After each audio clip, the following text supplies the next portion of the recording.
Hey guys, Nanomachines, and we're taking another look at a couple of cards this time about the Transformers trading card game. Today is going to be Datapad and Databank. Now, Datapad and Databank are essentially draw cards, and, well, you read the title itself. Do they deserve a spot in your list? And I've playtested a lot with them, and I've kind of come to the conclusion that you don't have the time to play them. Now, I know what you're thinking. Nanomachines, why are you sitting in your room, not at your desk, and telling us not to play draw cards in our card game? That's not exactly what I'm saying. Let's go ahead and break them down, just so you know where I'm coming from here.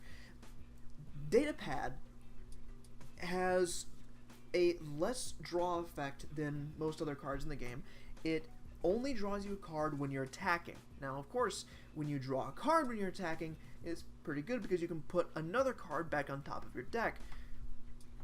Essentially, you can take that useless piece of Tyranny in your hand and say, let me do 2 more damage here. Put that on, get it out of your hand, put it in your discard pile, do more damage. Really great. It will only replace itself when you attack, however. So as a raw draw card, it's not actually that good. It's more there as a utility to increase your damage and still try to get more cards out of your deck than it is a draw card. So it's something you should really consider when thinking about whether or not you want a Datapad in your list. It's also a white pip, which means that you're going to be able to do more flipping of cards. So if you're flipping a lot of cards in your list, you're going to want more white pips. So, that's another reason you might want to play these cards in your deck. Databank is something that I actually like a little bit better than Datapad. Now, Databank doesn't rig your top deck like Datapad does. Databank just draws another card at the start of your turn. Something that Datapad doesn't exactly do. You could always say, oh, you're just attacking with your guy and you get to draw another card, but that's not exactly what's happening. You attack with them, and then you have to wait until everything is rotated back, and then you get to attack with them again. They're only going to be adding cards to your hand on that second rotation. Databank only takes 2 turns to put those extra cards into your hand.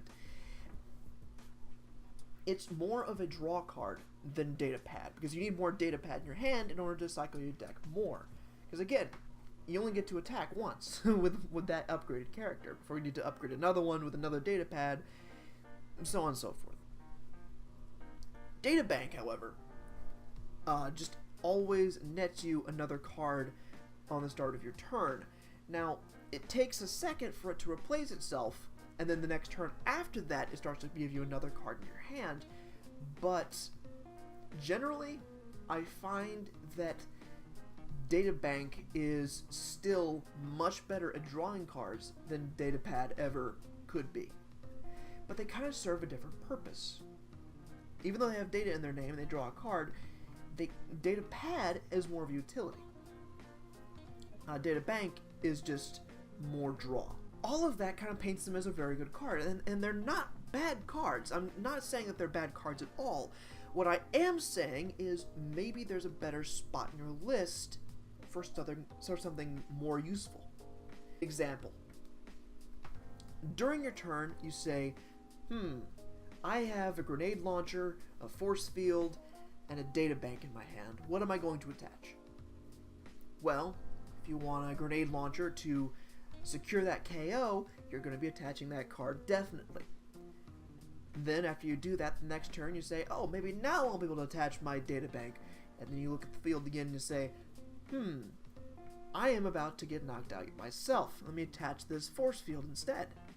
That's another turn gone by where you haven't played that databank. Then the next turn happens and you say, now I can definitely play this databank, but then of course you happen to draw another weapon off of your other action cards. Because again, you're still drawing other cards. You happen to draw something else that's more useful in the moment than that databank. And you start to realize that there's a trend, that past turn 1, playing a databank on your turn probably isn't the best. You're not going to have too many opportunities to draw that many cards off of databank. And you'll notice that a lot of times you're going to have less and less and less of an opportunity, and these cards are going to have less and less and less of an impact the longer the game goes on. So it might be better just to play something like an Energon Axe in your list instead, because it'll still give you more benefits in the long run. Now, of course, every list is different. Like tanks, they can definitely take advantage of Databank. Optimus Prime cars can still take advantage of that data pad because you can still put another action on top of your deck. But there are just better cards to play during your turn, and I've often found that to be the case. Now, something that would benefit a lot from Databank are wide decks, like, you know, these guys, you know, these Insecticons, motorcycles, be another thing. Anything that plays like 4 cards, like 4 characters, Databank is insane because you're getting more and more cards off of that Databank. The more characters you have, the more of an impact it has. Which is why it has such a decreasing usefulness as the game goes by, because you're running out of characters, they're getting knocked out. I guess what I'm saying is this. Certain lists can definitely take advantage of Databank and Datapad, but don't think for a moment that they're staples, because they're not. And I know I'm spiting myself here because I have Datapad and Databank in a lot of my lists thus far, but the more I've played of the game, the more I've realized that they're less good cards than they initially seem. Now again, they're white pips, and white pips are very good to pack in your lists, but it's important to note that just because they're a white pip doesn't mean you should play a ton of them. White pips are only so good if you only flip one. If you flip more of them, then they're just a dead card. Now, of course, certain cards like Jazz, where you flip 2 white pips, you get to have only 2 damage taken. It's very good. Mirage, if you flip 3 white pips, you untap yourself. So when you play these lists, you're going to want to play Datapad and Databank because they are extra white pips in your deck. But other than that, where you're not directly benefiting from them, I really think you're going to want to put more cards in your deck that you're going to be wanting to play more often. I guess I'm going to end it off with this. What would you rather play during your turn? Something that's sometimes useful, or something that's always useful? And that's what you should build your decks with, too. It's not something so simple as, oh, this is a draw card. It's, oh, this is a card that I will be using throughout my games, no matter what. I'm going to leave this off here. Thank you guys for watching, and if you like this video, go ahead and like the video in the description there. And of course, if you really like the video, please hit that subscribe button and ring that bell icon if you want to know when my videos go live. And please, if you'd like to check out my other videos on the Transformers Red Force card game, I have them linked in the description.